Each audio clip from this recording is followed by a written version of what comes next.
दुनिया की कल्पना कीजिए जो बिल्कुल हमारी आंखों के ठीक सामने है पर फिर भी पूरी तरह से अदृश्य है। एक ऐसी अनसीन मशीनरी, ऐसे गुप्त ऑपरेशंस जो दुनिया भर के जियोपॉलिटिकल इवेंट्स को पर्दे के पीछे से कंट्रोल कर रहे हैं। आज हम इन्हीं सोर्सेस को एनालाइज करके समझेंगे इस छिपी हुई जंग को, मॉडर्न एस्पिनाज यानी आधुनिक जासूसी और ग्लोबल सिक्योरिटी के इस पूरे खेल को। शुरुआत एक बेहद दिलचस्प सवाल से करते हैं। सोचा है कभी कि लेबनान में अचानक हुए अनपेजर्ड एक्सप्लोजन्स और टोक्यो के एक शांत सरकारी दफ्तर के बीच आखिर क्या कनेक्शन हो सकता है? दुनिया के एक कोने में होने वाला कोई कोवर्ट एक्शन दूसरे कोने की नेशनल सिक्योरिटी पॉलिसी को कैसे बदल देता है? इन्हीं सोर्सेस के जरिए आज हम इसी बड़े राज को डिकोड करेंगे। तो आइए इस विश्लेषण के एजेंडा पर एक नज़र डालते हैं। हम 5 अहम पहलुओं से गुजरेंगे। पहला, ग्लोबल इंटेलिजेंस हैवीवेट्स। दूसरा, रशिया और चीन की टैक्टिक्स। तीसरा, इंडिया पाकिस्तान राइवलरी। चौथा, जापान का इंटेलिजेंस ओवरहॉल। और आखिर में असेसिंग इंटेलिजेंस वैल्यू। चलिए सीधे पहले पॉइंट पर चलते हैं। Global intelligence heavyweights. आइए देखते हैं कि दुनिया की सबसे ताकतवर इंटेलिजेंस एजेंसीज किस तरह अपना ग्लोबल दबदबा बनाती हैं। इन सोर्सेज में एक बहुत ही इंटरेस्टिंग पैटर्न निकल कर आता है।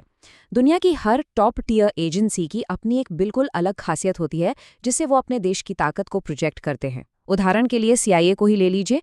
इनका फोकस हाईटेक और ह्यूमन इंटेलिजेंस पर होता है।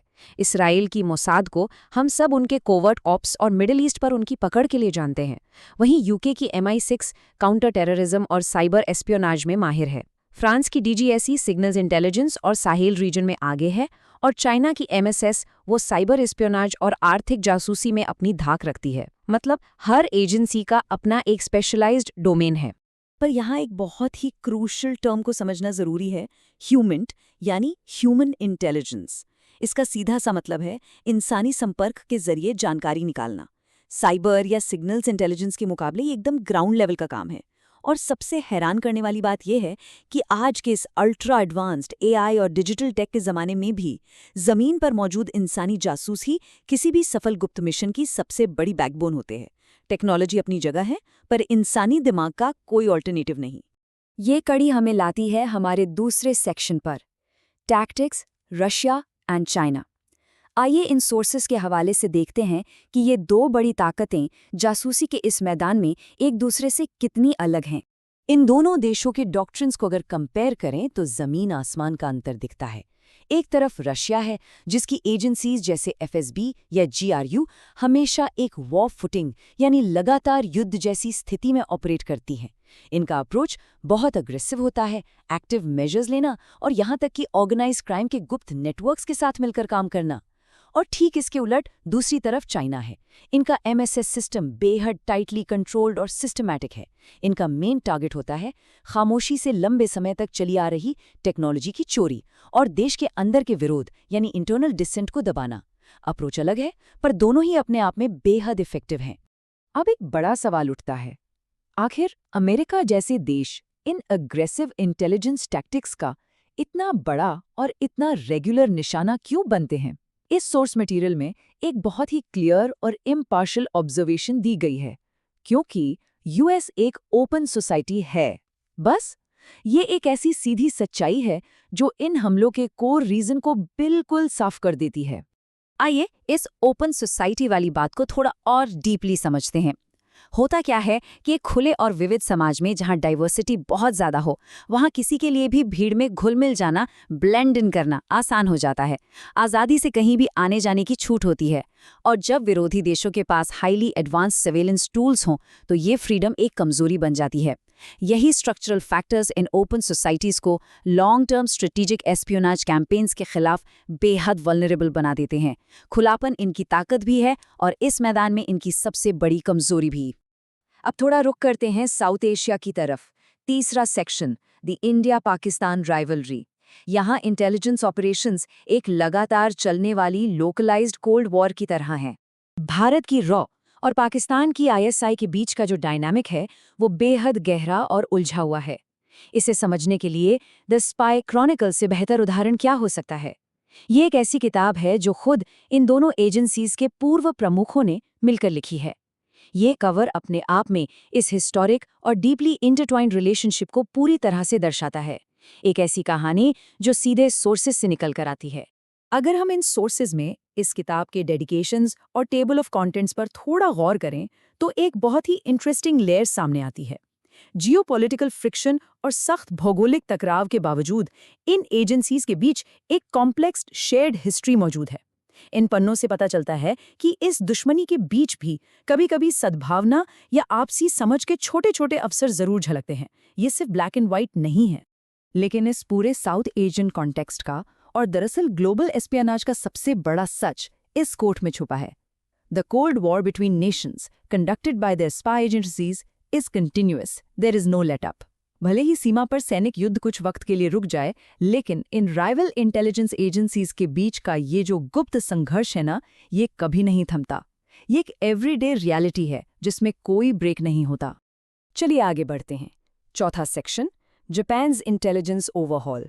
यहाँ हम देखेंगे कि कैसे एक मेजर ग्लोबल पावर नए रीजनल खतरों से निपटने के लिए अपने इंटरनल ब्यूरोक्रेटिक स्ट्रक्चर्स को पूरी तरह से बदल रहा है। टोक्यो का ये जो ट्रांजिशन टाइमलाइन है, ये ऐतिहासिक भी है और बेहद तेज भी। इन सोर्सेस के मुताबिक अक्टूबर 2025 के कोलिशन अग्रीमेंट से बात शुरू होती है। फिर जुलाई 2026 तक उनके मौजूदा CIRO को एक फुल फ्लेज्ड नेशनल ब्यूरो में अपग्रेड करने की योजना है। और आखिर में फाइनेंशियल ईयर 2027 तक एक सेंट्रलाइज्ड फॉरेन इंटेलिजेंस एजेंसी स्थापित करने का लक्ष्य तय किया गया है। ये एक मैसिव स्ट्रक्चरल शिफ्ट है। पर आखिर अचानक से इस बदलाव की जरूरत क्यों पड़ी? दरअसल वर्ल्ड वॉर II के बाद से जापान एक पैसिफिस्ट स्टेट रहा है, जो अपनी सुरक्षा के लिए हमेशा अपने एलाइज, खासकर अमेरिका पर निर्भर था। लेकिन आज का सिक्योरिटी एनवायरनमेंट इतना कॉम्प्लेक्स और अनप्रेडिक्टेबल हो गया है कि जापान को एक सेल्फ रिलायंट एक्टर बनने पर मजबूर होना पड़ा है। एक डेडिकेटेड फॉरेन इंटेलिजेंस कैपेसिटी का मतलब है कि अब वो अपनी स्ट्रेटेजिक ऑटोनॉमी चाहते हैं। सुनने में ये आसान लगता है, पर ग्राउंड रियलिटी में ये राह बेहद मुश्किल है। जापान के सामने कई बड़ी आंतरिक चुनौतियां हैं, जैसे लीगल और कॉन्स्टिट्यूशनल रुकावटें, नागरिक अधिकारों की चिंताएं और मौजूदा मिनिस्ट्रीज के बीच पावर और टेरिटरी की ब्यूरोक्रेटिक जंग। और सबसे बड़ा हर्डल, एक ऐसे देश में जहां वर्ल्ड वॉर II के बाद से मिलिटरिस्टिक इंस्टीट्यूशंस पर आसानी से भरोसा नहीं किया जाता, वहां आम जनता के बीच पब्लिक लेजिटिमेसी और ट्रांसपेरेंसी एस्टैब्लिश करना एक बहुत बड़ा, लिटरली एक मॉन्यूमेंटल टास्क है। और अब हम आते हैं इस विश्लेषण के आखिरी और सबसे मेटा लेवल सेक्शन पर, असेसिंग इंटेलिजेंस वैल्यू। पर्दे के पीछे का काम तो हो गया, पर सवाल ये है कि सरकारें इन हाईली क्लासिफाइड अदृश्य ऑपरेशंस की इफेक्टिवनेस को आखिर नापती कैसे हैं। इस प्रोसेस को समझने के लिए आइए इस सोर्स इमेज को देखते हैं। ये office of the director of national intelligence का एक फ्रेमवर्क है। दुनिया भर की सरकारें ऐसे ही ब्यूरोक्रेटिक ओवरसाइट फ्रेमवर्क्स का इस्तेमाल करती हैं, जैसे अमेरिका का नेशनल इंटेलिजेंस प्रायोरिटीज फ्रेमवर्क। इनका काम होता है इन एजेंसीज को दिशा दिखाना और उनकी असल वैल्यू को लगातार इवैल्यूएट करते रहना, ताकि इतना बड़ा इंटेलिजेंस आकार अपने लक्ष्य से भटक ना जाए। और इन ऑपरेशंस को नापने का तरीका सच में बेहद फैसिनेटिंग है। इसके दो पहलू हैं। एक तरफ है क्वांटिटेटिव मेजर्स, जैसे पूरा रॉ डेटा देखना कि आखिर कितनी रिपोर्ट्स जनरेट हुई और उनका आगे आकर कितना हवाला यानी साइटेशन दिया गया। पर सिर्फ नंबर्स काफी नहीं होते। तो दूसरी तरफ है क्वालिटेटिव मेजर्स।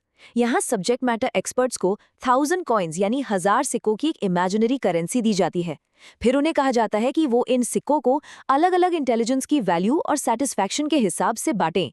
ये नंबर्स और ह्यूमन इवैल्यूएशन का एक जबरदस्त कॉम्बिनेशन है। लेकिन इस पूरे सिस्टम के साथ कुछ बेहद सख्त पॉलिसी गाइडलाइंस भी चलती हैं। पॉलिसी मेकर्स को एक बहुत ही पतली रस्सी पर चलना होता है, जैसे सिविल लिबर्टीज एक्सपर्ट से परामर्श लेना, सेंसिटिव टारगेट्स की सालाना रिपोर्टिंग करना और हर कलेक्शन प्लेटफॉर्म का डिटेल में कॉस्ट बेनिफिट एनालिसिस करना। अगर कभी ऐसा लगे कि इंटेलिजेंस जमा करने का खतरा उसकी वैल्यू से कहीं ज्यादा है, तो ऑपरेशन वहीं रोक दिया जाता है। ये सब इसलिए किया जाता है ताकि नेशनल इंटरेस्ट्स और बेसिक प्राइवेसी राइट्स के बीच एक नाजुक संतुलन बना रहे। तो इस पूरे सोर्स मटेरियल को एनालाइज करने के बाद आखिर में इस सवाल पर विचार करते हैं।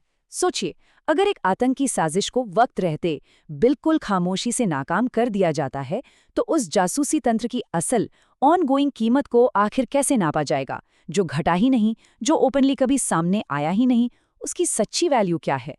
जासूसी की ये दुनिया ऐसी ही है, हमेशा अदृश्य, एम्बिग्युअस और जटिल। ये हमें इस पूरे ग्लोबल इंटेलिजेंस अपैरेटस की सच्ची कीमत पर एक बार फिर से सोचने पर मजबूर कर देती है। उम्मीद है इन सोर्सेज का ये एनालिसिस सभी के लिए इन्फॉर्मेटिव रहा होगा।